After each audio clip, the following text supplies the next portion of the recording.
She is the most beautiful woman I have ever seen in my life. Deke said it flat out standing in the yard with his hat in his hand, watching the stagecoach door swing open. Everett, brother, you are in serious trouble. Everett didn't answer. He couldn't. Because stepping down from that coach was a woman so striking that the entire street went quiet, without anyone deciding to dark hair, proud shoulders, eyes that moved across Holt's Crossing like she was already calculating what it was worth. She found Everett's face in 3 seconds flat. "Mr. Cobb," she said, and every word in that carefully written letter of his turned to ash. If this story already has you hooked, subscribe to our channel and follow along until the very end. Drop a comment telling us what city you're watching from. I want to see just how far this story has traveled. The letter had taken Everett Cobb 3 weeks to write. Not because he was a slow thinker. Everett was by most accounts in Holt's Crossing the sharpest mind attached to a pair of working hands anyone in the Wyoming Territory had ever dealt with. He could price a cattle deal in his head before the other man had finished talking, could read weather 3 days out by the smell of the wind, and could fix a broken pump line in under an hour, using only what was already on the ranch. No. The letter took 3 weeks because Everett did not believe in wasted words. Every sentence had to mean something. Every requirement had to be clear. He was not writing a love letter. He was writing a contract, and he treated it like one, seeking a bride for practical purposes. Ranch outside Holt's Crossing, Wyoming Territory. Cattle operation 400 head. House is solid 4 rooms. Bride must be capable of managing a household independently comfortable with isolation, not given to complaint. Preferred plain-featured, sensible, accustomed to hard work. Romance is not the expectation. Partnership is. He had read it back to himself standing at the kitchen table, and it had satisfied him completely. That was 4 months ago. Now Everett stood at the edge of the road that ran through the center of Holt's Crossing, and the stagecoach from Cheyenne was 40 minutes late, and his jaw was tight, and he kept pulling his watch from his vest pocket and snapping it shut again without actually reading the time. "You look like a man going to his own hanging," said Cal Briggs from the general store's front step. Everett didn't answer. "First time I've seen you standing still for more than 2 minutes that didn't involve a fence repair," Cal continued, because Cal had never once in his life understood the meaning of silence. "Who you waiting on?" "Nobody," Everett said. Cal scratched his jaw. "You're standing in the road." "I'm standing beside the road." "Everett, go back inside, Cal." Cal went back inside. Everett pulled out his watch again, snapped it shut. He had not told anyone in Holt's Crossing what he'd done. Not Cal, not his ranch hand Deke, who'd been with Broken Spur for 11 years, and probably knew more about Everett's business than Everett wanted him to. Not the Reverend, not the doctor, not any of the 3 women who occasionally left food on his porch after his mother passed 2 years ago, as if grief were something you could cure with pie. He hadn't told anyone because there was nothing romantic about it, and he did not want to field questions that treated it as though there were. He needed a wife the same way he needed a new water pump, practically without sentiment. He heard the stagecoach before he saw it. The wooden clatter of the wheels on packed earth, the heavy breathing of the team, the driver's low whistle as he pulled them down. Everett squared his shoulders. The coach stopped, the door swung open, and Francesca Windermere stepped down into the afternoon light of Holt's Crossing, Wyoming, and Everett Cobb's entire carefully constructed plan of a life cracked straight down the middle. He didn't move. He couldn't. She was not plain. She was so far from plain that the word seemed almost insulting in its inadequacy. She was tall with the kind of posture that suggested she had never once in her life slumped against anything. Her traveling clothes were sensible dark wool practical cut, but they couldn't hide the fact that she wore them the way women in paintings wore gowns. Her hair was dark and pinned, and a few strands had come loose in the journey, and she didn't reach up to fix them. She simply stood there, one hand resting on the side of the coach, looking at Holt's Crossing with an expression so calm It bordered on deliberate. Then she looked at him. Everett felt something move in his chest that he did not have a name for and actively did not want one. "Mr. Cobb," she said. Her voice was steady, not soft, not girlish. Steady the way a door is steady when it's been properly hung. "Yes," he said. The word came out rough. She crossed to him and held out her hand. Not as a woman extends her hand to be kissed, but as a person extends a hand to conclude an agreement. He shook it. Her grip was firm. "Francesca Windermere," she said. "I assume you have a wagon?" "I do." "Good." She glanced back at the stage. "I have 2 trunks. I would appreciate help with the heavier one." She walked past him toward the coach without waiting for his response. Everett stood there for a full 3 seconds before his body remembered how to function. The ride out to Broken Spur took 40 minutes on a good road. Everett drove. Francesca sat beside him on the bench and looked out at the land with an expression he couldn't read. He kept his eyes on the horses. After 10 minutes, she spoke. "Your letter said 4 rooms." "It does." "And you run 400 head." "Closer to 420 now. Good spring." She nodded. "Who manages the books?" He glanced at her sideways. "I do." "Do you enjoy it?" "No." "Then that can change," she said, simply, as though it were already decided. Everett tightened his grip on the reins. "Miss Windermere." "Mrs. Cobb," she said. "Or it will be once we reach a reverend. I understood that was the arrangement." "It is," he said. "But I want to be clear." "You want to be clear that this is practical," she said.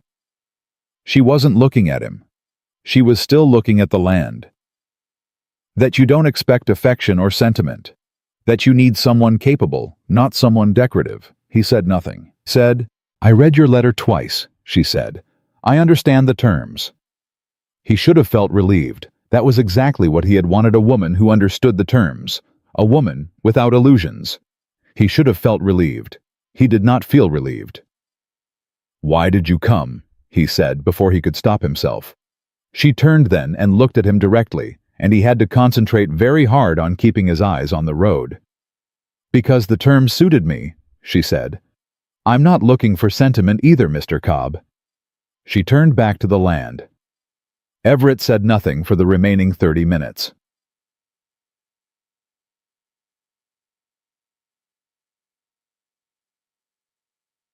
They were married 2 days later in the parlor of Reverend Aldous Marsh, with Deke and the Reverend's wife as witnesses. The whole thing took 11 minutes.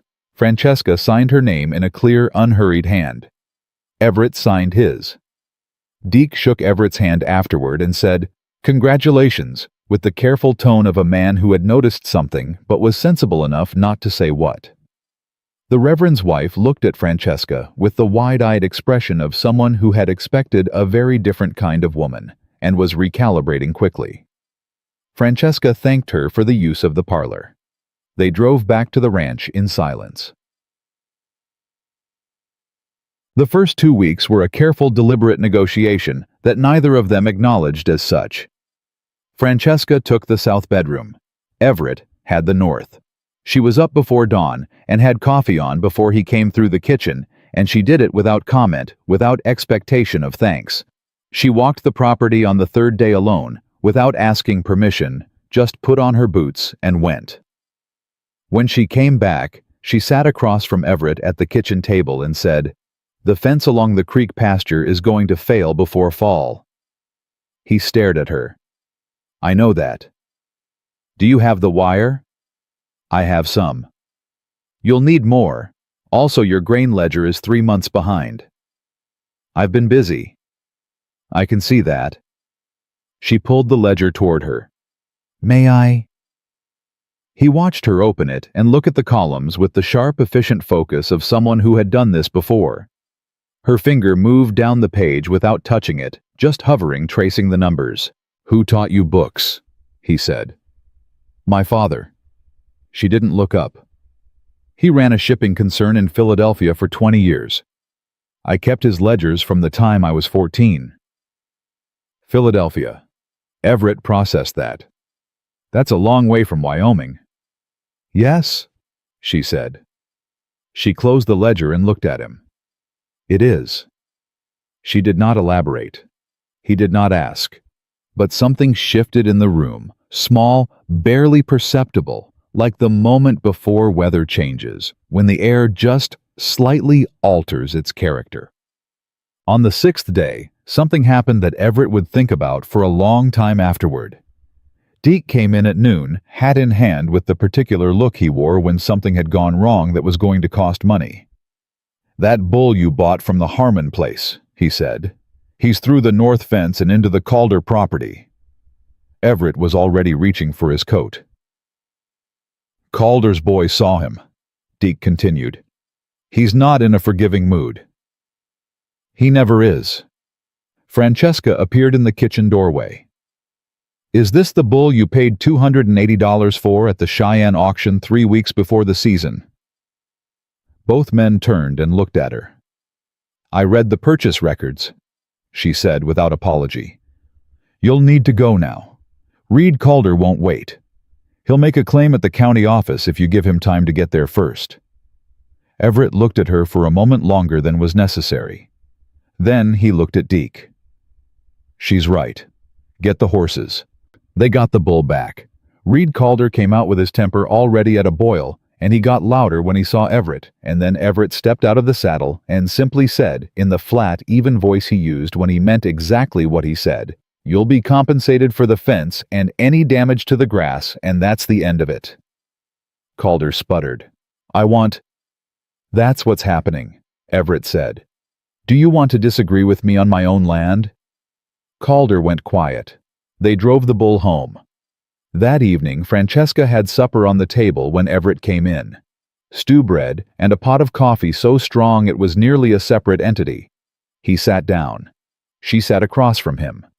Neither of them spoke for a full 2 minutes, which with Francesca in the room felt different from the silences he'd lived with for the previous decade.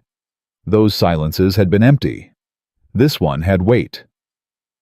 "You knew about the Calder property line," he said finally. "I looked at the survey maps in your files."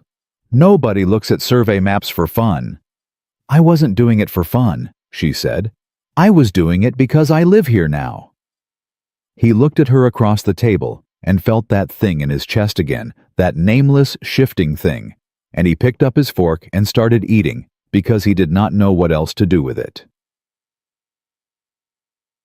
Week 3 was when the trouble started. Not between them, not exactly. The trouble was inside Everett, and he knew it, and he hated knowing it. He had started noticing things he had no business noticing. The way she moved through the house, not quickly, not slowly, but with a deliberateness that suggested she never wasted motion. The way she looked at the horizon when she stood on the porch in the evening, as though she was measuring something only she could see. The particular quality of her attention when she listened to something, she went very still, the way an animal goes, still when it's working something out, and her focus was so complete, it made a man feel against his better judgment that he was the most important thing in the room. He did not want to notice these things. He especially did not want to notice her hands. Capable, careful hands, quick and sure, and the way they moved when she was working the books or kneading bread dough or gesturing at something she was explaining. He had specifically in writing requested a plain bride. He had requested plain because he understood what beauty did to a man's thinking. He had watched it happen to others. He had watched men become foolish and desperate and compromised by wanting something they could not control wanting. He had not intended to become one of those men. And yet, one evening he came into the kitchen to find her standing at the stove with her back to him, and something about the quiet stillness of the moment, the late light, the smell of supper, the simple fact of another person in his house who had chosen for reasons she hadn't fully explained to be there, hit him in the chest with a force that nearly stopped him in the doorway. She turned around. "You're early," she said. "Deke finished the fence," he said. His voice came out steadier than he felt. "Good." She turned back to the stove. 15 minutes. He sat down at the table and stared at the wood grain and told himself with considerable force to get a grip on himself. It didn't entirely work. Yag. The first real fracture came on a Wednesday 3 weeks in, when Hector Vane rode up to the ranch. Everett was in the barn when he heard the horse, and something about the particular way Vane rode loose and deliberate, and with the specific arrogance of a man who believed the world owed him right of way, made Everett's mood drop about 10 degrees before he'd even cleared the barn door. Vane was already off his horse and standing in the yard when Everett came out, and Francesca was on the porch, and Vane was looking at her with an expression that made Everett's hands go still at his sides. "Cobb," Vane said without looking at him. "I heard you got married." "That's right." Vane looked at Francesca the way a man looks at a purchase he's considering. Didn't expect that. He said it as though it were a compliment, which made it worse. Francesca looked back at him with an expression of complete unruffled composure. She did not smile. She did not look away. She simply looked at him the way a person looks at something they've already classified and found uninteresting. Vane seemed to find this unsettling. "Ma'am?" he said with an attempt at charm. "Mr. Vane," she said. The tone was so neutral it functioned as a door being closed.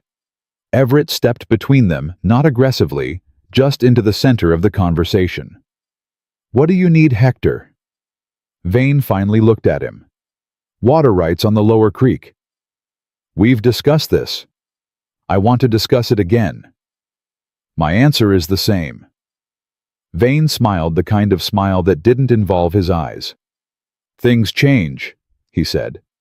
"New circumstances, new—" He glanced toward the porch. "Arrangements." "Nothing's changed," Everett said. "You want to discuss water rights, go through the county office. You want to stand in my yard making implications, ride back out." Vane held his gaze for a moment. Then he tipped his hat toward Francesca. Not Everett mounted up and left. Everett stood in the yard and listened to the hoofbeats until they faded. Then he turned. Francesca was still on the porch. Her expression hadn't changed. "He's been trying to take that creek access for 2 years, Everett said. "I know," she said. "I saw the county dispute file in your papers." He stared at her.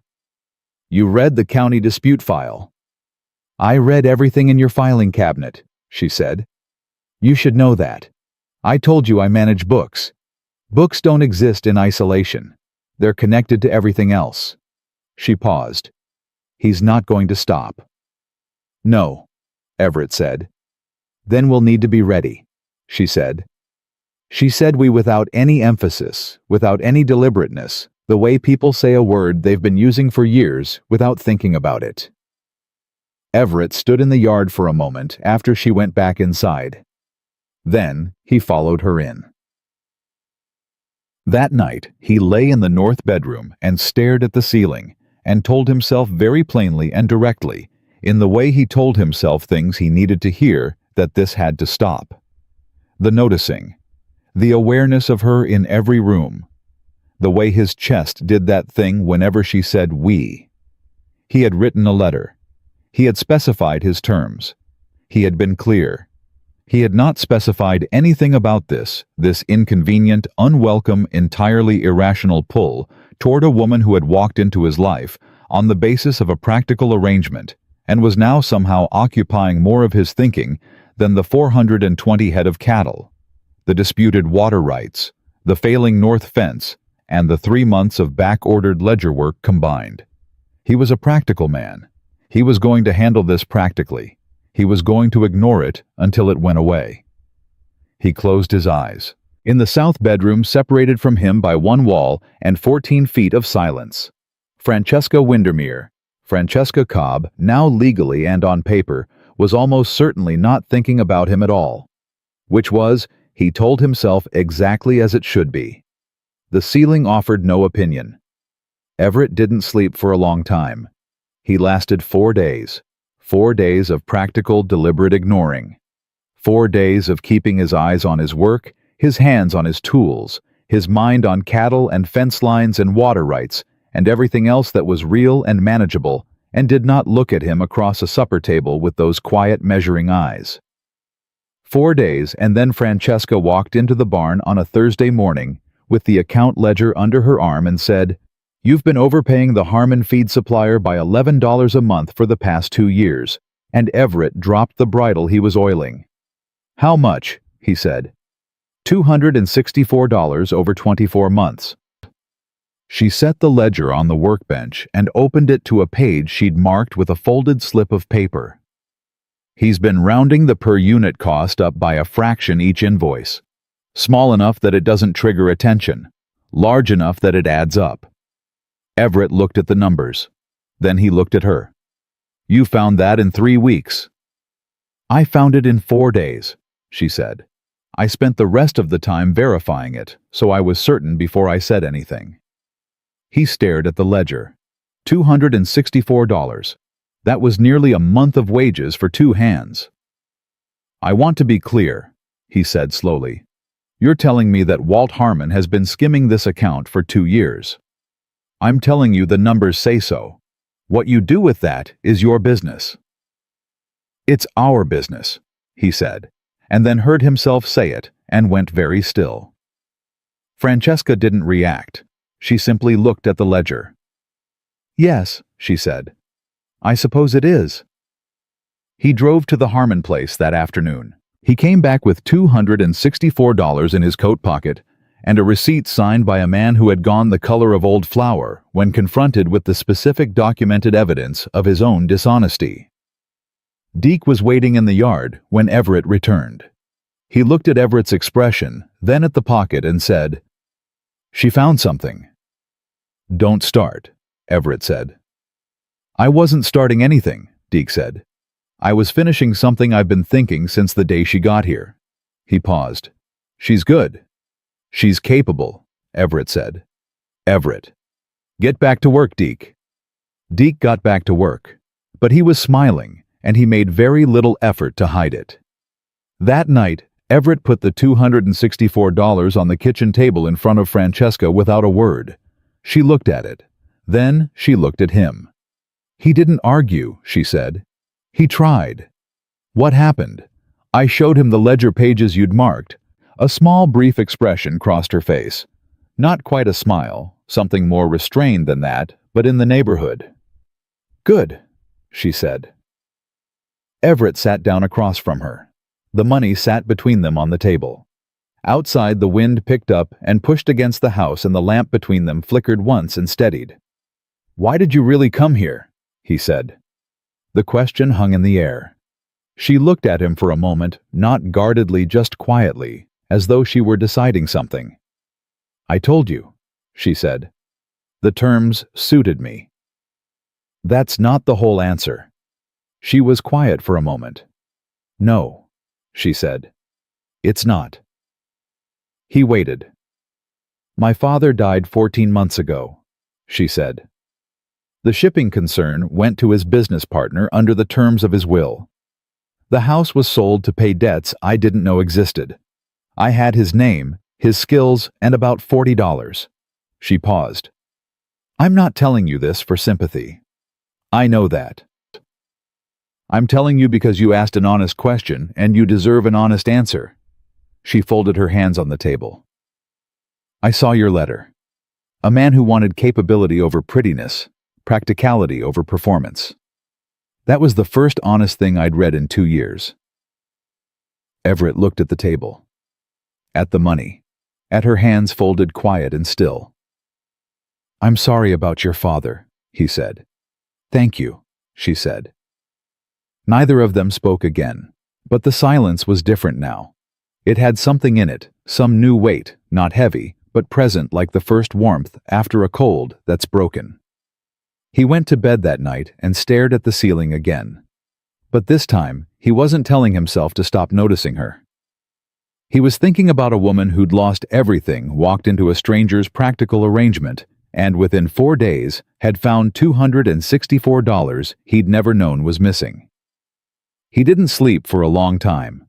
But the reason had changed. Chattoy. The following week, Hector Vane came back. He didn't come alone this time.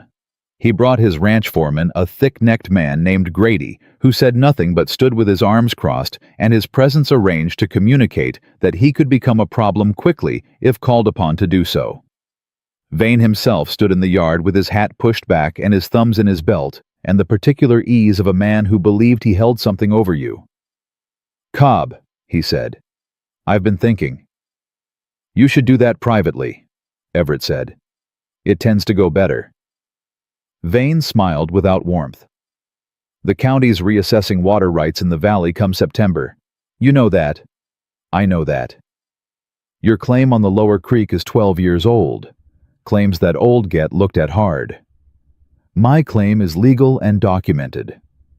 Legal and documented things get complicated when the right people apply pressure." Vane's eyes moved to the house. "New operation here. New expenses. New." He paused, and the pause carried everything he was implying. "Obligations. A man in that position might find it easier to come to a private arrangement." "A private arrangement," Everett said.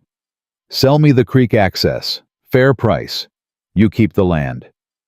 I get the water, everybody moves on clean." Everett looked at him for a long moment. "No."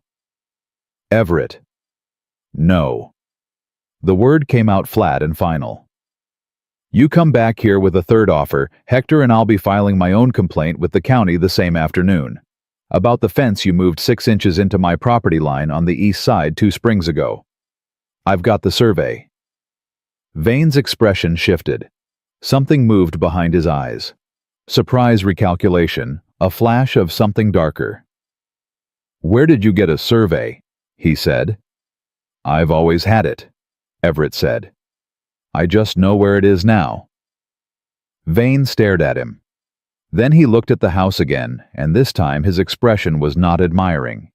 It was something colder. "You've got a smart wife," he said. "Ride out," Everett said. Vane rode out. Everett stood in the yard until the dust settled. Then Francesca said from the porch, "He's not going to let this go." "No," Everett said. "He's not. He's going to try to find another angle. Probably." She came off the porch and stood beside him in the yard, which she had never done before. They both looked at the road where Vane had gone. "The county reassessment," she said. "Is that real?" "September?" "Yes." "Then we have time to prepare a proper filing." She turned to look at him. "I know how to build a paper case. I did it twice for my father against suppliers who tried to claim breach of contract. And we won both times." He looked at her sideways. "Don't look at me like that," she said. "Like what? Like you're surprised." She walked back toward the house. "I told you who I was on the first day." She had. He just hadn't fully believed her yet. He was starting to. Kathy. 3 weeks into their marriage, Deke pulled Everett aside after morning work and said quietly and without preamble, "She's the best thing that's happened to this ranch in 10 years. Everett looked at him. "I know you didn't ask," Deke said. "I'm telling you anyway because somebody should." "Deke?" "She reorganized the supply room," Deke said. "I've been looking for the spare pump parts for 2 years. She found them in 40 minutes. She also told me the east water trough has a slow leak and I should fix it before the heat comes. She was right." He paused. "I don't know what you think you're doing, Everett, but whatever distance you're keeping." "That's enough." Deke looked at him steadily. "Is it?" "Yes," Everett said. "It is." Deke nodded once and walked away. But the words stayed. Because the problem was not that Everett didn't know she was capable. He knew she was capable. He had known it within 48 hours of her arrival. The problem was something else entirely. Something that lived in the part of him he'd spent 15 years keeping very quiet ever since Eleanor Marsh had stood in a church in Laramie and told him she'd changed her mind 3 weeks before a wedding that had already cost him his pride and most of his dignity. He was not afraid of Francesca because she wasn't capable. He was afraid of her because she was, and because wanting something real, something that could actually reach him, that was the most dangerous thing he'd ever considered. The moment that broke things open came on a Saturday night, and it came in the most unremarkable way possible, which was maybe why it hit him so hard.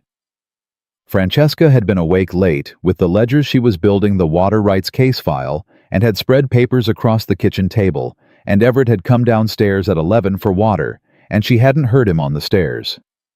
When he came through the doorway, she was sitting with her elbows on the table and her head in her hands, not crying, just still in the way of someone who is simply quietly exhausted. She looked up when she heard him. Neither of them spoke for a second. "I didn't know you were still up," she said. Her voice was even, but something in it was worn thin. "Are you all right?" he said. "Yes." Then, "No, I'm—" She stopped, pressed her hands flat on the table. "I'm tired, that's all." He got his water, but he didn't leave. He stood at the counter and looked at her and said, "You don't have to do this tonight. The county filing date is—" "Not tonight," he said. She looked at him. For a moment, just a moment, the composure she wore the way other women wore jewelry, that careful, deliberate composure slipped, and underneath it was something that looked like someone who had been holding a great deal together for a very long time. "I'm fine," she said. "I know you're fine," he said. "You're always fine. I'm saying you don't have to be right now tonight in this kitchen." She looked at him for a long moment. Then she said something he didn't expect. "Do you ever miss having someone to talk to?" He didn't answer immediately. He thought about it the way he thought about things he'd put in a locked room years ago and stopped checking on. "Yes," he said. She nodded, like it was a fact she'd just confirmed. "I haven't talked to anyone," she said. "Not really. Not in over a year. Since my father." She wasn't looking at him now. She was looking at the papers. "I talked to you about ledgers and water rights and supplier invoices. And those are real things, important things. But it's not the same," he said. "No," she said. "It's not." He pulled out the chair across from her and sat down. The lamp was between them. The papers were between them. The whole careful, practical, documented structure of their arrangement was between them. "Tell me about Philadelphia," he said. She looked up. "You don't have to," he said. "But if you want to talk to someone—" He left it open. She looked at him for a long moment. Then she started talking. She talked about her father, a sharp, kind man who had built his business from nothing and loved maps and terrible coffee, and had read to her every night until she was 12, and then given her the books and told her she was faster than him now. She talked about the house on Chestnut Street, the particular sound it made in winter, the way the business partners had arrived within days of the funeral with documents already prepared. She talked about the $40 and the letter from the marriage service and the train from Philadelphia to Cheyenne and the stage to Holt's Crossing, and the way she'd told herself the whole way that this was practical, only practical, and she was not afraid. Everett listened. He did not interrupt. He did not offer comfort or platitudes or the kind of managed sympathy people deployed when they didn't know what to say. He just listened with the full, steady attention of a man who had learned that the most valuable thing you could give someone was not a solution, but your complete presence. When she stopped, the lamp was lower, and the kitchen was quieter, and something in the air of the room had changed so thoroughly that the space they'd been sitting in felt like a different place than the one they'd started in. "Thank you," she said quietly. "For what?" "For not saying it'll be all right." "I don't know that it will be," he said. "I know you're capable of handling it either way. That's not the same thing." She looked at him. And Everett Cobb, who had spent 15 years being the most careful man in Holt's Crossing, who had written a letter specifying plain and practical and no romance, felt the ground shift beneath him in a way that had nothing to do with the earth. He stood up. "Get some sleep," he said, because it was the only safe thing he had left to say. "The filing can wait one night." He went upstairs. He sat on the edge of his bed in the dark and pressed his hands together and breathed. He was in trouble. Not the kind with water rights or fence lines or Hector Vane's quiet threats. The kind that had no practical solution. The kind that came from sitting across a table from someone at 11 o'clock at night and realizing with the slow, devastating clarity of a man who has been careful his entire life that he had already stopped wanting to keep his distance. He just didn't know yet what he was going to do about it. He didn't say anything to her the next morning. He came downstairs, poured his coffee, and Francesca was already at the table with the ledger open and the papers reorganized and her composure back in place like it had never moved an inch. She looked up when he came in and said, "Good morning," and he said morning, and that was the whole of it. But something had changed. They both knew it. Neither of them said so. He went out to the cattle. She stayed with the filing. And the day moved forward the way days do, when two people are both very carefully not addressing the thing that has become impossible to ignore. Deke found Everett at the north fence that afternoon and handed him a canteen and said nothing for a full minute, which was Deke's way of communicating that he'd noticed something. "Don't," Everett said. "I didn't say a word." "You were about to." Deke drank from his own canteen. "I was going to ask about the East Trough repair, actually." Everett looked at him. "But since you brought it up," Deke said, "what exactly are you so afraid of?" "I'm not afraid of anything." "You're the most careful man I've ever worked for," Deke said. "Careful with money, careful with cattle, careful with people. Careful is good. Careful keeps a ranch running." He paused. "Careful also keeps a man alone for 15 years and counting." "Deke." "I'm done," Deke said. He handed back the canteen and walked toward the trough. Everett stood at the fence and looked at the land and told himself for what felt like the 100th time in recent memory that he had this under control. He was a worse liar than he used to be. He wasn't sure when that had happened. The letter arrived on the Tuesday. Francesca brought it in from the road with the rest of the post and set it on the table without comment. But when Everett picked it up and saw the return address, a law office in Cheyenne, his jaw tightened. He read it standing up. When he finished, he set it down. "What is it?" Francesca said. She was watching him with that steady attention of hers. "Vane filed early," he said.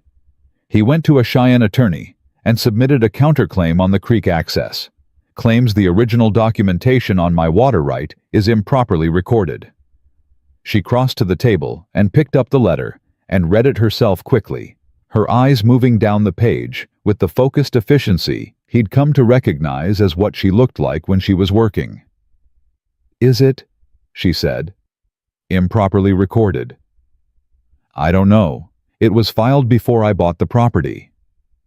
"Who filed it originally?" "The man I bought from, Carl Edsel. He died 4 years ago." "Are there heirs?" "A daughter. In Denver, I think." Francesca set the letter down. "Then we need the original deed filing from the county records office, and we need to find the Edsel daughter before Vane does." She paused. "He has a Cheyenne attorney. That means money and time. We have about 6 weeks before the county reassessment, and if he gets the original filing questioned before we can produce documentation." "I know what happens," Everett said. She looked at him. "Can you get to the county records office this week?" "I'll go Thursday." "I'll come with you." He started to say that wasn't necessary, and then stopped himself because it was necessary, and they both knew it, and saying otherwise was just pride dressed up as practicality. "Thursday," he said. She nodded and picked up the letter again and made a small notation in the margin with a pencil she produced from her apron pocket, and Everett watched her and felt two things simultaneously, a deep, settling gratitude and a terror so quiet it barely made a sound. 1. Wednesday night, someone cut the fence on the south pasture. Deke found it at first light a clean cut, not a break done with wire cutters, and 17 head of cattle had drifted through in the night. It took half the morning to find them, push them back, and patch the line, and by the time Everett came in for noon, he was covered in dust and short on patience. Francesca had coffee waiting. She took one look at him and said, "The south pasture." "How did you—" "I heard Deke's horse at 5:30. He only rides that fast when something's wrong." She poured his coffee. How many head? 17. We got them back. It was deliberate, she said. Yes. Vain. I can't prove it. She sat across from him. He filed the counterclaim Tuesday. Your fence is cut Wednesday. That's not coincidence. That's a man telling you he has other tools besides lawyers. Everett drank his coffee and said nothing, because she was right, and saying so out loud felt like inviting more of it. He's trying to run you down before the reassessment, she said. Drain your time, your resources, your attention. If you spend the next 6 weeks reacting to what he does, you won't have the energy to build your own case. I know his game. Then stop playing it his way, she said. Let Deke manage the property defense. You and I focus on the documentation. She leaned forward slightly. Everett, he wants you angry and reactive. Don't give him that. It was the first time she'd used his given name. He noticed. She noticed that he noticed. Neither of them addressed it. All right, he said. She leaned back. The moment passed. But it left something behind the way footprints stay in the ground after someone has moved on. They drove to the county records office in Millhaven on Thursday. It was a 2-hour ride, and they spent most of it going through what they knew about the original filing, and Everett found himself talking through the history of the water. Right with the specific ease he'd only ever had with one other person. His father 20 years dead, where the thinking and the talking happened simultaneously, and the other person kept up without needing things repeated. Francesca listened and asked questions that cut straight to the gaps, and never asked him to explain something twice. At one point she said, You've known since you bought the property that Vane wanted that creek. Since the 2nd year. Why didn't you secure the documentation then? Because I won the first 2 county conversations without it, and I thought that was the end of it. Vane doesn't end things, she said. He waits. I know that now. She looked at him. You're not the kind of man who makes the same mistake twice. No. Good. She looked back at the road. Neither am I. The county records office was a low-ceilinged room that smelled of old paper and the particular bureaucratic patience of a place that had been processing documents since before Wyoming was a territory. The clerk, a thin man named Fowler, who blinked a great deal, produced the original filing after 40 minutes of searching and set it on the counter with the air of a man presenting something dangerous. Francesca put on her reading glasses the first time Everett had seen them, small wire frames that she produced from her coat pocket, and read the document with the pencil in her hand, moving through it in the focused silence he'd come to associate with her best thinking. Here, she said. She pointed to a line in the filing. Everett leaned in. The original recording referenced a secondary survey mark that was listed under a different parcel identifier, a clerical error from the original filing small enough to be overlooked, significant enough to create ambiguity. That's what Vane's attorney found, Francesca said. This reference number. Can it be corrected? Not easily. But... She looked up at Fowler. Is there an amendment process for recorded clerical errors? Fowler blinked. There is. Requires original survey documentation and a sworn affidavit from a licensed surveyor. Do you have a licensed surveyor in Millhaven? We have one. Mr. Pratt. Is Mr. Pratt available this week? Fowler blinked again. I can inquire. Please do, Francesca said. Everett looked at her. She was already writing in the small notebook she'd brought from the wagon. You came prepared, he said. I always come prepared, she said without looking up. Mr. Pratt was available Friday. They made the appointment before they left the office. On the ride home, the evening coming down around them, Everett said, You would have been a good attorney. She was quiet for a moment. My father said that once, she said. I told him, women don't become attorneys. She paused. He said that was a limitation of the era, not of the capability. Everett looked at the road ahead. He was right. She didn't respond immediately. When she did, Her voice was quieter than usual. "Yes," she said. "He was." They rode the rest of the way in silence. But it was the kind of silence that had weight in it, real shared weight, the kind that only accumulates between two people who have stopped pretending certain things are not true. Friday came and went. Pratt examined the original survey markers on the Broken Spur property line and produced a preliminary report that supported the amendment. Francesca organized the documentation into the clean sequential case file she'd been building, and when Everett looked at it, laid out on the kitchen table that evening, he felt something he hadn't felt in years about the ranch. He felt secure in it. Not just practically secure, he'd been practically managing for a long time. He felt the specific security of knowing that someone else understood what he was protecting and why it mattered and had chosen to stand beside it. That was the thing nobody told you about loneliness. It wasn't the absence of people. It was the absence of that someone who understood what you were fighting for. He was standing at the table looking at the file when Francesca came in from the other room and stopped in the doorway. "What's wrong?" she said.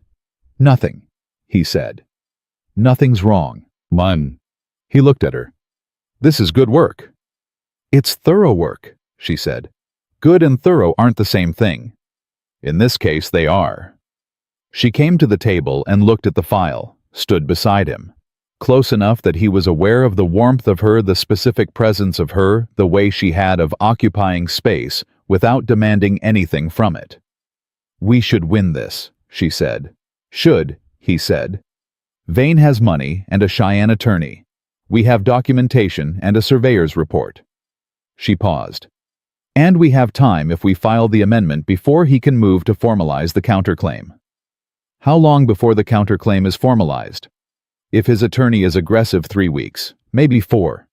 "We can file the amendment Monday," Everett said. She nodded, and then she said something she hadn't said before, something that had not been part of any of their practical, documented, organized conversations. "I don't want to lose this," she said. He looked at her. She was still looking at the papers. "This ranch, this—" She stopped, started again. "I didn't expect to care about it. I told myself it was practical, a roof and a purpose and a set of books to manage." She pressed her hands flat on the table. "But I care about it. I want to win." "We're going to win," he said. She looked up at him. They were standing very close, closer than they'd stood before, and the kitchen was quiet and the lamp was steady, and there was nothing between them except about 6 inches of air and everything neither of them had said yet. "You can't know that," she said. "No," he said. "But I know what we've built. And I know what you're capable of. And I know—" He stopped himself. She waited. He looked at her and felt the full weight of it, the fear he'd named to himself, but never out loud, the wall he'd built, and the specific, irreversible fact that she had somehow gotten to the other side of it without either of them noticing exactly when. "I know you're not going to stop," he said. "Whatever Vane does. You're not the kind of person who stops." She held his gaze for a moment. "Neither are you," she said.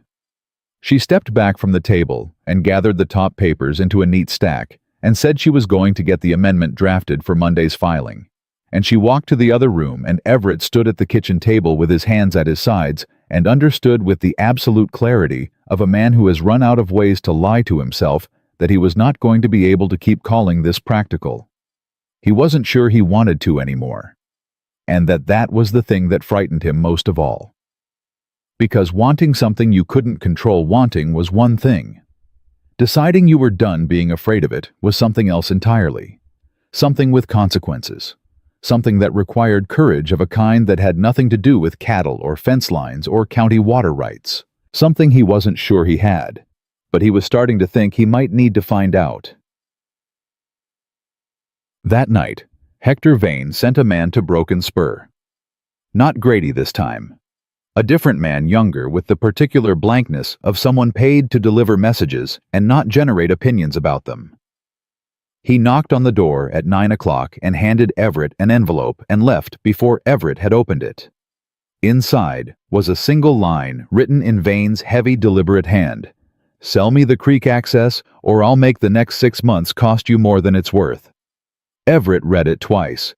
Then he folded it, walked to the kitchen, and put it on the table in front of Francesca. She read it. Then she looked up at him. "He's scared," she said. Everett stared at her. "The Cheyenne attorney," she said. "The cut fence. Now this." He wouldn't be escalating this fast if he thought he was winning. She held the letter between 2 fingers like it was something she'd already classified. "He knows about the surveyor." "How?" "Millhaven is a small town," she said. "People talk." She set the letter down. "He knows we filed for the amendment." "We haven't filed yet." "He knows we're going to." She looked at him steadily. "He's trying to frighten you into settling before we do." "Is it working?" Everett said. She looked at him with an expression that was as close to humor as he'd ever seen on her face, sharp and dry and entirely real. "Is it working on you?"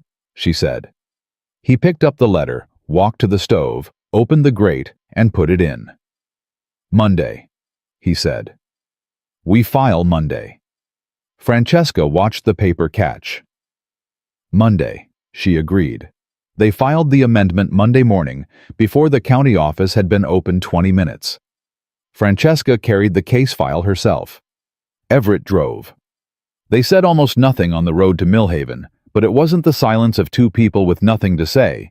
It was the silence of 2 people who had said enough the night before that the morning didn't need to be filled. Fowler at the records desk took the file, reviewed the documentation with his characteristic slow blinking, and stamped the amendment application with a sound that felt to Everett like the closing of a door Vane had been trying to push through for 2 years. "Processing takes 5 to 7 days, Fowler said.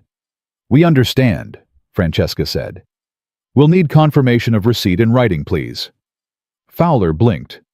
"That's not standard." "It is when there's a counterclaim already filed by an opposing party," she said. Pleasantly. Absolutely without flex. Fowler produced a receipt. Everett took it, looked at it, and handed it to Francesca, who folded it into the case file with the same careful precision she brought to everything. On the steps outside, Everett stopped. "You knew he'd resist the receipt," he said. "I knew he might."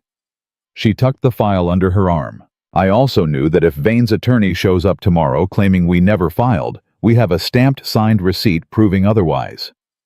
She looked at him. "Documentation is only useful if you can prove it exists."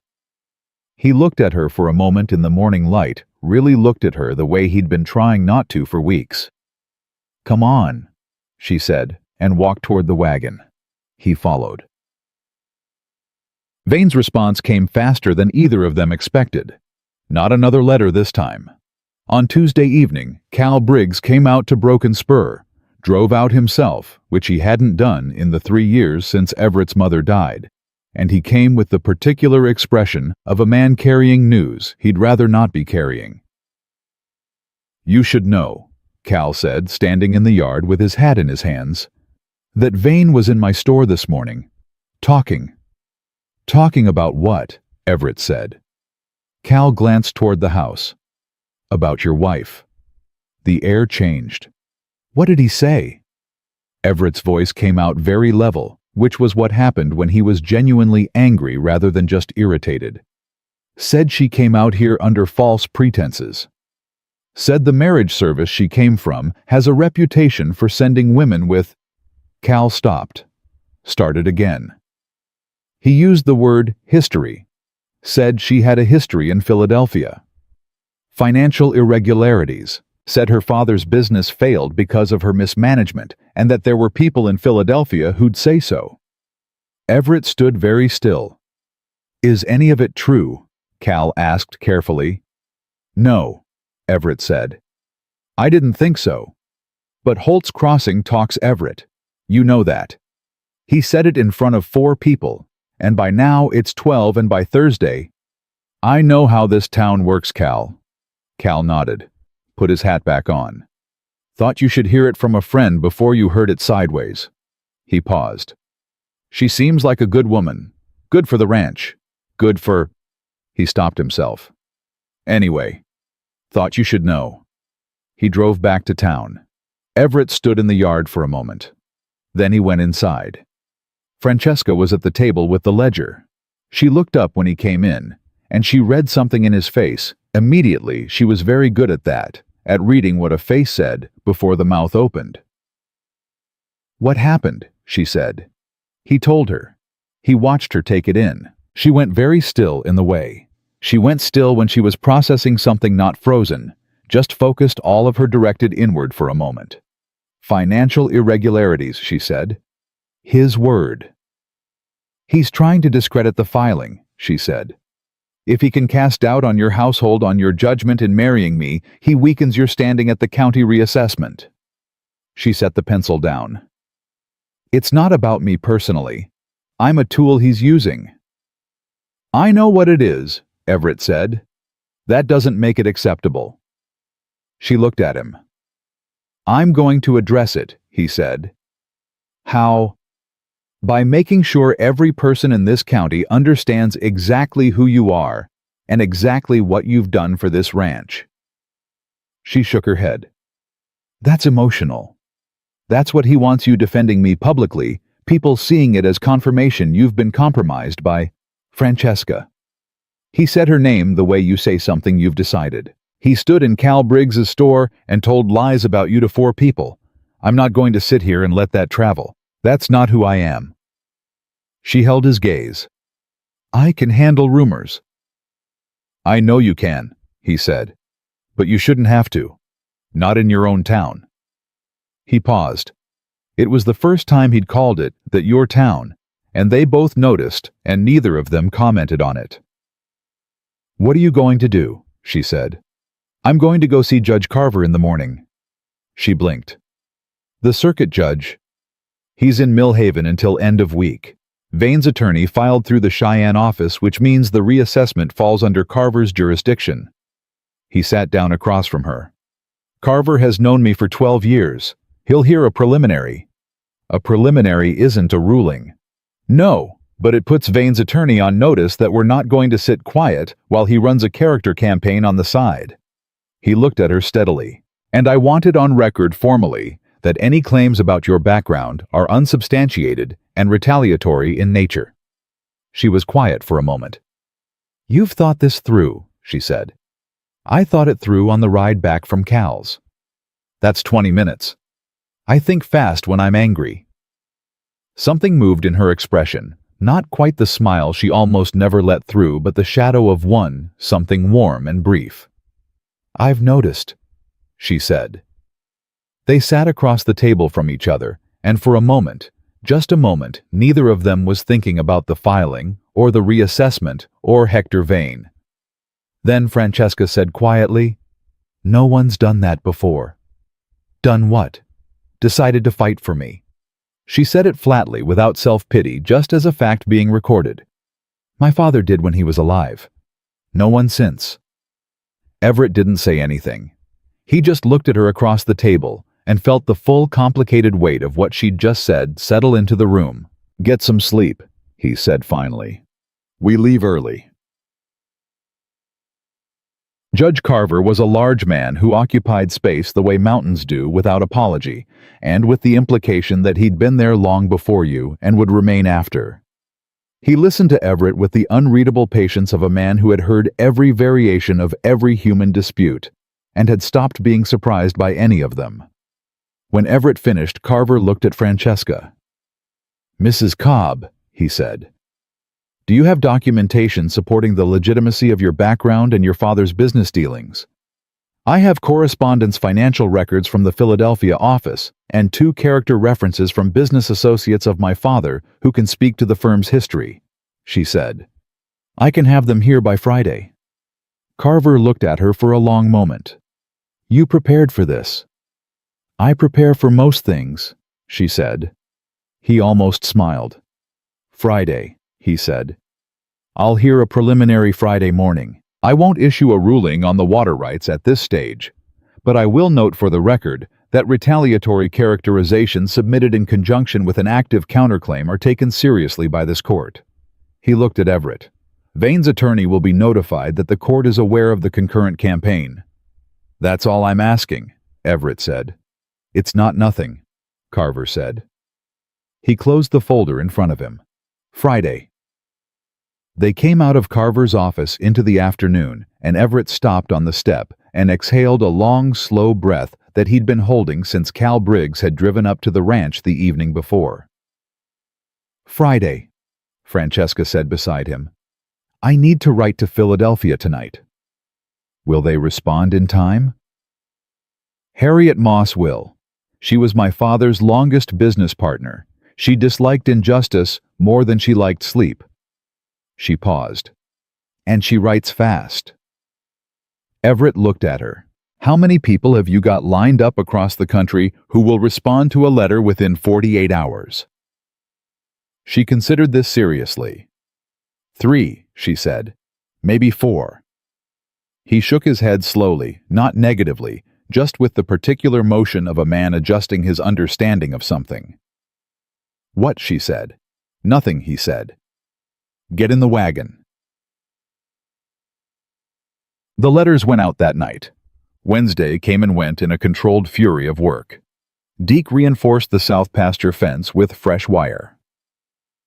Everett rode the full property line and documented every boundary marker with written notes and hand-drawn positions, and Francesca drafted a supplemental brief to accompany the amendment filing that laid out the timeline of Vane's escalations in chronological order. On Thursday morning, Grady showed up. Not Vane. Grady, alone without the studied casualness Vane brought to these visits. Grady had the direct, unadorned manner of a man running an errand he'd been told to run, and who had no personal investment in how it landed. Mr. Vane wants to talk, Grady said. Mr. Vane can talk to the county office, Everett said. He means direct, today, his property. I'm not going to his property. Grady shifted his weight. He said to tell you the Philadelphia matter can go away. His words. The Philadelphia matter. Everett felt the anger move through him, clean and cold and very specific. Tell him the Friday hearing is happening regardless, Everett said. And tell him the next time he sends someone to my door with an implied trade, I'll be filing a formal complaint for interference with an active county proceeding. Grady blinked. This was clearly not the response he'd been prepared for. You sure? Grady said. I'm always sure, Everett said. Grady left. Everett went back inside. Francesca was standing in the kitchen doorway. You heard, he said. Most of it. She paused. The Philadelphia matter can go away. He's trying to trade, drop the rumors in exchange for the creek access. I know what he's doing. She crossed her arms, not defensively, just thinking. He's more scared than I thought. He should be. She looked at him with that steady reading attention of hers. You've changed since that first letter arrived from his attorney. He frowned. What do you mean? You were managing this before, she said. Reacting, containing, holding position. Now you're moving forward. She paused. Something shifted. He held her gaze. Yes, he said. She waited. I got tired of being careful, he said. About... He stopped. Then he said it straight because he'd run out of other ways. About more than Vane. The kitchen was very quiet. Francesca looked at him for a long moment, long enough that he thought he'd miscalculated, pushed too far, broken the careful working equilibrium they'd built. And then she said, So did I. In a voice so quiet, it barely made a sound. He took one step toward her, and the sound of a horse arriving hard in the yard made both of them turn. It was Deke, and his expression killed anything else in the room. Somebody got to Pratt, Deke said from the doorway, breathless. The surveyor. His office burned last night. Not the whole building, just the back room where he keeps his working files. Everett stared at him. His preliminary report, Francesca said. Her voice had gone completely flat. Did he keep a copy elsewhere? That's what I went to ask him, Deke said. He keeps originals in a fireproof box at his house. The box is fine, but Everett. Deke paused. Pratt's scared. He told me he's not sure he wants to be involved in a county dispute where his property starts catching fire. Everett stood very still. Can you blame him? Deke said. No, Everett said. I can't. Without the surveyor's report, Deke started. I know what it means without the report, Everett said. They all stood in the moment of it. The amendment filing was strong, but Pratt's report was the technical backbone. Without a licensed surveyor's confirmation of the boundary markers, the amendment was an argument without its best evidence. Vane hadn't tried to beat them in the county office. He'd tried to burn them out of it. Francesca moved first. She went to the table and opened the case file and pulled out the copy she'd made of Pratt's preliminary notes, the handwritten page she'd transcribed and organized into the brief. Is Pratt's original signature on the preliminary? She said.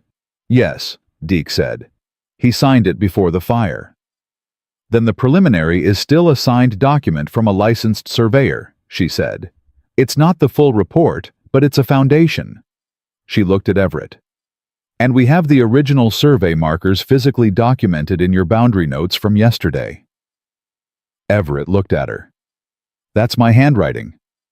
Yes, but you're the property owner and the notes corroborate Pratt's preliminary. She set the pages side by side. It's not as clean as the full report, but it's not nothing. Pratt won't testify, Everett said. I know.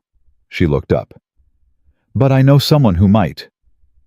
He waited. Carver, she said. If we request that the judge personally view the survey markers before Friday's hearing, a site inspection, he doesn't need Pratt to testify. He sees it himself. A judge conducting a site inspection on a water rights preliminary. It's unusual, she said. It's not unheard of. And given that evidence in this case has now been destroyed. She paused. Carver takes that seriously. I watched his face this morning. He's not a man who tolerates intimidation within his own jurisdiction. Deke was looking at Francesca with an expression Everett recognized the same one Deke had worn the day she'd found the $264. Pure, uncomplicated respect. She's right, Deke said. You should listen to her. I always listen to her, Everett said. Francesca looked at him when he said it. Something in her expression shifted, small, barely visible, but there. She went back to the papers. Write to Carver tonight, she said. Request the inspection for tomorrow morning before the hearing. Cite the destruction of related evidence. She pulled the pencil from her pocket. I'll draft the request if you want. Draft it, Everett said. I'll sign it. She started writing. Deke caught Everett's eye across the room and made a small gesture, barely anything, just a slight tilt of his head toward Francesca that communicated without words something Everett didn't have a response to. He looked away, but he didn't disagree. Carver granted the inspection request by return message at 8 o'clock that evening. They were all three still at the kitchen table when the writer brought it, and Francesca read the response and set it in the center of the table with the careful steadiness of someone who had expected this, but was relieved anyway. 7 o'clock tomorrow, she said. He's bringing the county assessor. Deke let out a slow breath. Everett looked at the response. Then he looked at Francesca. You knew he'd agree, he said. I thought he would, she said. I didn't know. Why, what told you? She considered the question seriously the way she considered everything. When I told him I could have references from Philadelphia by Friday, he said you prepared for this. Most people would have said that's impressive or very good. He said you prepared. That's a man who values preparation above everything. She paused. A man like that doesn't ignore a request that is thoroughly, specifically, and correctly prepared. She looked at the response. We were thorough. We were specific. We were correct. Everett looked at her for a moment. What? She said. I wrote a letter, he said. 14 weeks ago, asking for plain and practical. She met his eyes. I want you to know, he said, that I understand now how completely I failed to understand what I was asking for." She held his gaze. The lamp was steady between them. The kitchen was very quiet. "Everett," she said, and his name in her voice had a quality he hadn't heard before. Something softer than her usual precision. Something that lived beneath the capability and the composure and the carefully maintained self-sufficiency. "I know," he said. "Tomorrow first." She nodded once, looked back at the papers, but her hands flat on the table weren't quite as still as they usually were. And Everett noticed, and this time he didn't tell himself to stop. 7 o'clock came in cold and clear, and Judge Carver arrived at Broken Spur exactly on time, which Everett had expected, and brought not only the county assessor, but also a court recorder, which he had not. Vane's attorney was there too. His name was Bellard, a compact, precise man from Cheyenne, who wore his suit like armor and carried a leather case with the particular confidence of someone who charged by the hour and wanted you to know it. He'd arrived 10 minutes before Carver, which told Everett he'd been notified of the inspection and had driven through the night to be present for it. Everett stood in the yard and watched Bellard climb down from his hired wagon and felt Francesca move to stand beside him. Not behind him, not a step back, but directly beside him, shoulder almost at his shoulder case file under her arm. Bellard looked at her, then at Everett, then at the file. His confidence did not waver, but something behind his eyes recalculated. Carver stepped forward and dispensed with pleasantries. "We'll walk the south line first. Mr. Cobb, lead the way." Everett led the way. What followed was 2 hours of the most precise and deliberate walk Everett had ever taken on his own property. Carver asked questions, good questions, specific questions, and Everett answered them. And when the technical language of survey marks and parcel identifiers came up, Francesca opened the case file and produced the relevant documentation before anyone had finished asking for it. Bellard objected twice. Carver overruled him both times, not unkindly, but with the finality of a man who had already formed a working opinion and was in the process of confirming it. At the creek, Carver stood and looked at the water, and then at the boundary markers Everett had documented in his hand-drawn notes, and then at Pratt's signed preliminary, and said nothing for a full minute. "Mr. Bellard," he said finally, "your client's counterclaim hinges on the reference number discrepancy in the original filing." "That's correct, Your Honor." "The amendment filed Monday corrects that discrepancy with supporting survey documentation." Carver looked at the preliminary in his hand. "You're aware that the surveyor's working files were destroyed by fire 2 nights ago." "I'm aware of the fire," Bellard said carefully. "Are you aware of its cause?" A pause. "I am not." Carver looked at him steadily. "Neither am I. Yet." He handed the preliminary back to Francesca, who took it with both hands and put it back in the file. "We'll proceed to the hearing." They walked back to the ranch. Bellard fell into step beside Everett on the return, dropping his voice to something that wasn't quite a whisper, but was designed to carry no further than Everett's ear. "My client is prepared to make a final offer. Generous terms. Creek access in exchange for a complete withdrawal of the amendment." "No," Everett said. "Mr. Cobb, the preliminary report from your surveyor is a single signed page. In a formal proceeding." "Is not what this is," Francesca said from Everett's other side without turning her head. "This is a preliminary hearing. The standard of documentation required is substantively different from a formal trial proceeding, as I'm certain you know." She paused. "And the references from Philadelphia arrived this morning by telegraph. Shall I include those in the record as well, given your client's public statements earlier this week?" Bellard went quiet. Everett said nothing. He just walked. The hearing took place in Carver's temporary chambers at the Millhaven Courthouse, a room barely large enough for the 6 people in it. Carver, the recorder. Bellard, Everett, Francesca. and a man named Aldous from the county assessor's office who smelled of pipe tobacco and said almost nothing, but watched everything. Carver heard the amendment case first. Francesca had organized the file in the order he'd need it, and she passed documents to Everett as he presented them, and the whole thing moved with a clean, practiced efficiency that Everett could feel Bellard watching with increasing discomfort. Then Carver said, "Mr. Bellard, the court will hear the basis for the counterclaim." Bellard presented.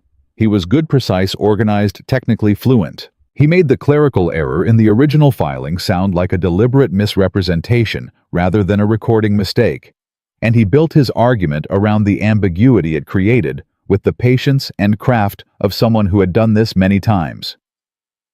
When he finished, Carver looked at Francesca.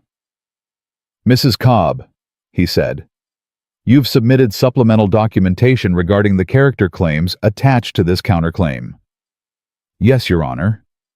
She stood. The supplemental brief includes telegraphed correspondence from Harriet Moss of the Philadelphia Moss Windermere Trading Company, confirming the firm's solvency and operational history under my father's management through the date of his death. It includes a letter from the firm's accountant of record confirming that no financial irregularities were identified in 22 years of audited accounts. And it includes a letter from my father's attorney confirming the terms of the estate settlement. She set the documents on Carver's desk. He looked at them. Then he looked at Bellard. "Your client made public statements about Mrs. Cobb's background," Carver said. "It wasn't a question."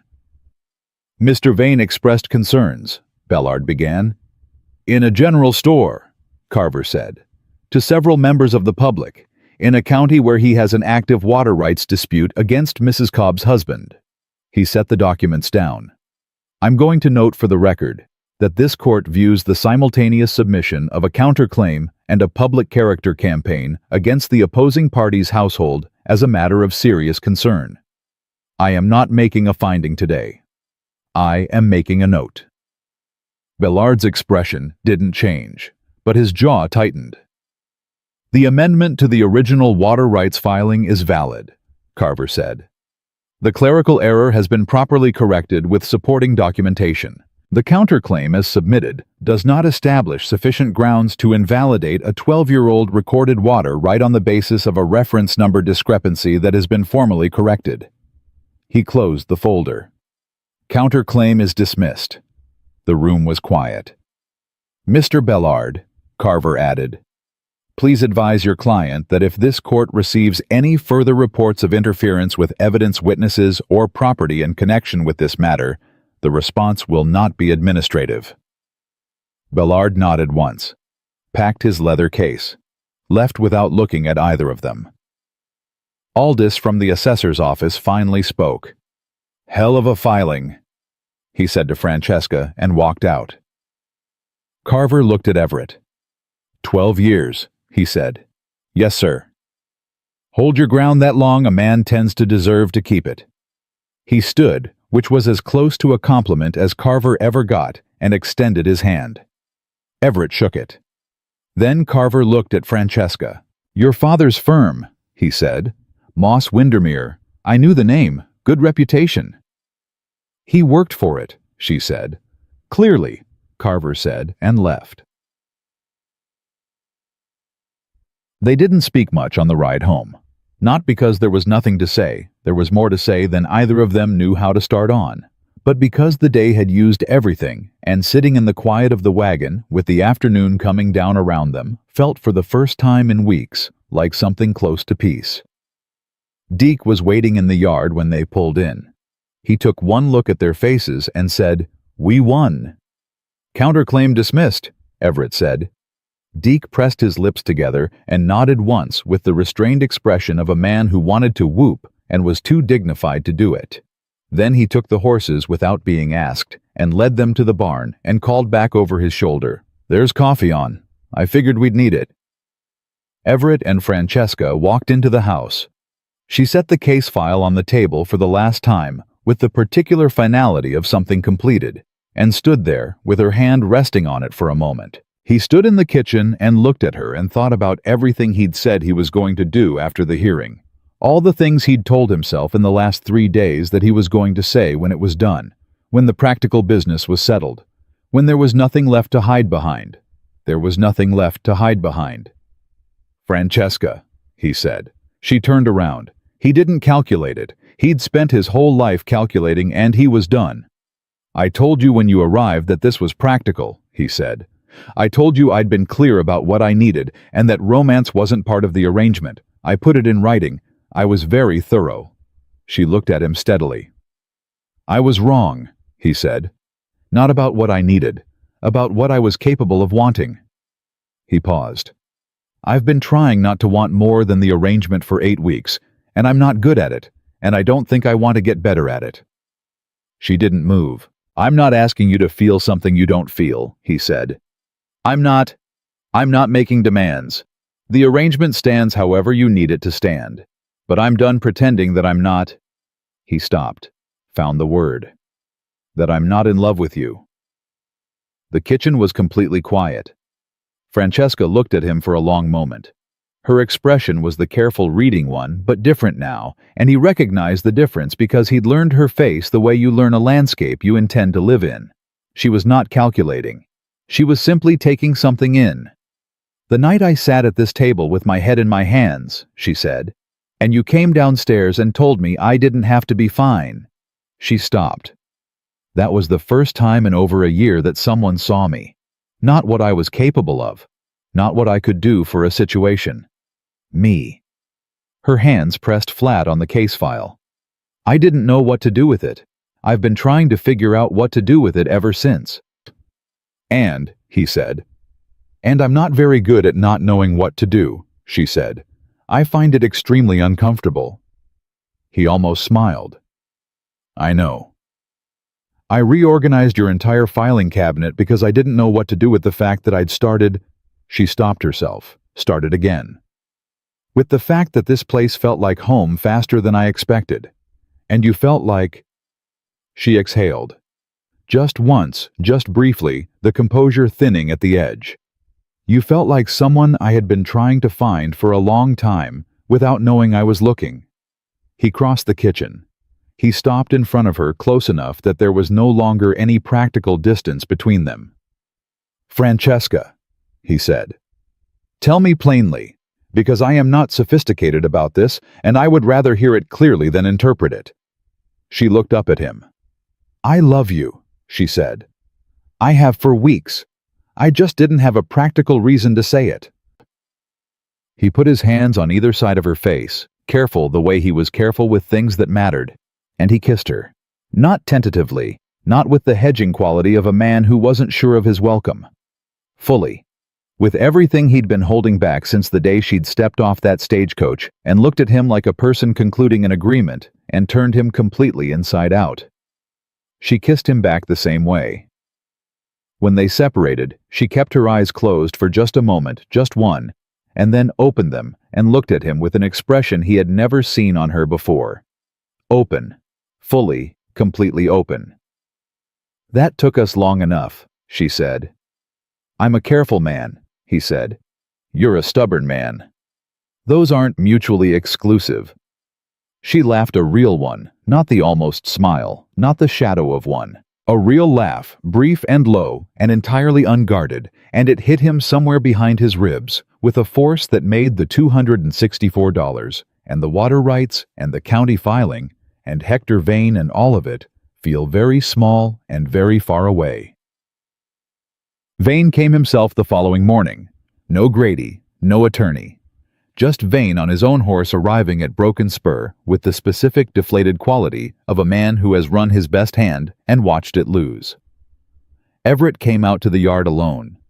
Vane sat on his horse for a moment without speaking.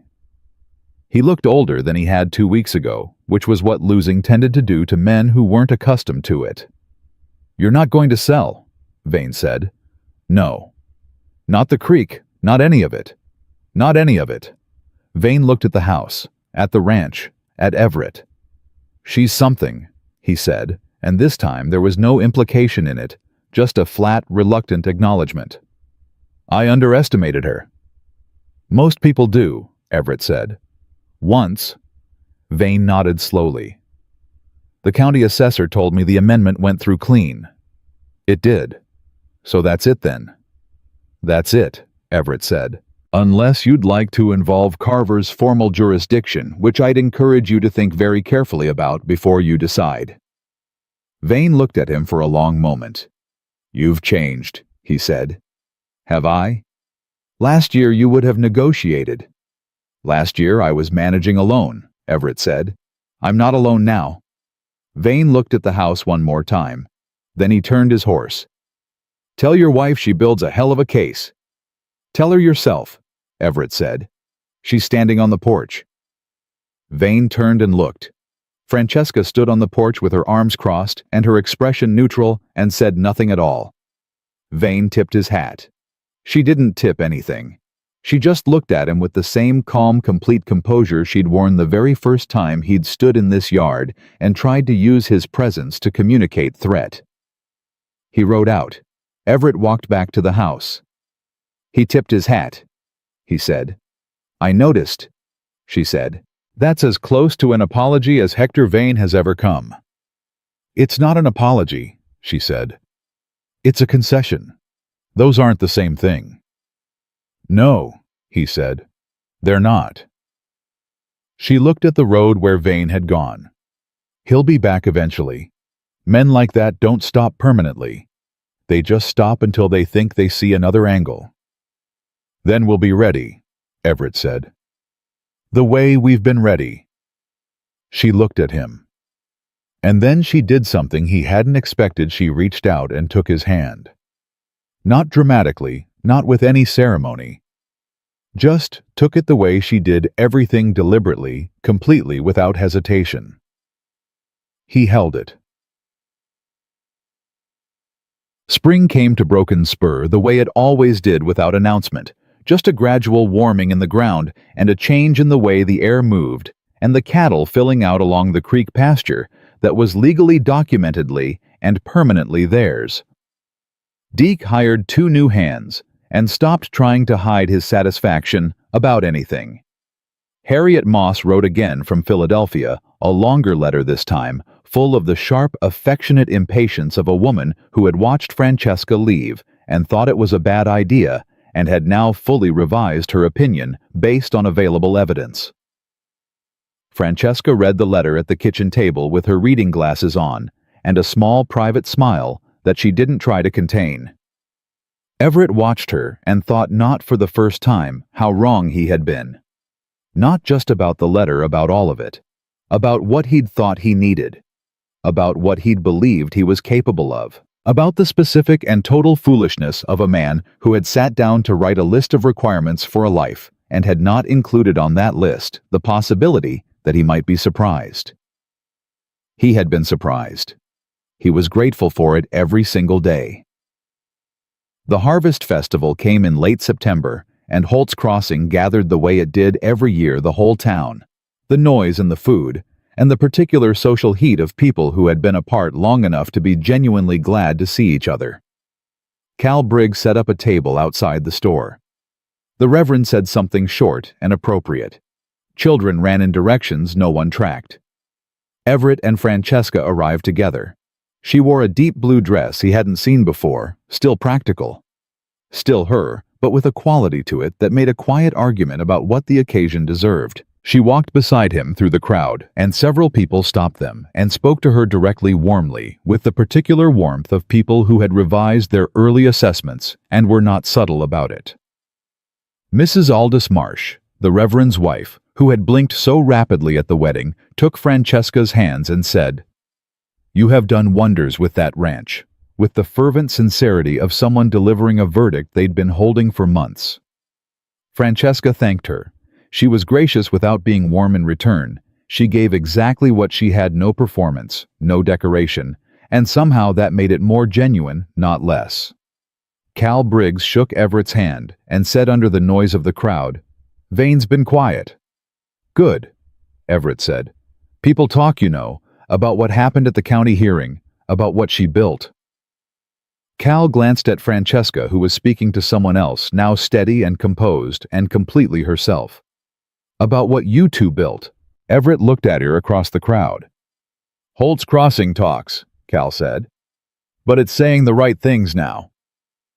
Later, when the afternoon had settled into evening, and the crowd had thinned to the comfortable remainder of people who weren't quite ready for the day to be over, Everett found Francesca standing at the edge of the gathering, looking out at the hills, the way she looked at horizons, like she was measuring something.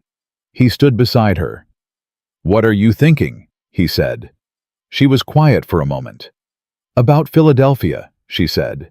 "About the $40. About the train." She paused. "About how certain I was that I was making a practical decision. And now," she turned and looked at him fully directly with those steady eyes that had been reading him since the first afternoon. He'd stood at the side of the road, watching a stagecoach arrive, and felt his carefully written plans begin to come apart. "Now I think the most practical thing I have ever done," she said, "was walk toward something I didn't fully understand and decide to trust it anyway." He reached out and took her hand the way she'd taken his, deliberately, completely, without ceremony or hesitation. She held it. Around them, Holt's Crossing moved and spoke and lived, and the hills went gold in the evening light, and Broken Spur Ranch sat 12 miles out, with its properly recorded water rights and its reorganized filing system, and its 4 rooms that had stopped feeling like 4 separate spaces, and had become somewhere in the last 8 weeks something that had no better word than home. Everett Cobb had written a letter asking for plain and practical, and what had come back to him was something he had not known how to ask for because he had not known it existed. A woman who was the most capable person he had ever stood beside, and the most honest and the most real, and who had looked at his life and decided it was worth building something inside of. He had been afraid of wanting her. He was done being afraid. He held her hand in the last of the September light, and Francesca Cobb stood beside her husband in the town that was hers now, and the life that had begun as a contract had become something no document could contain, and no man could take from them.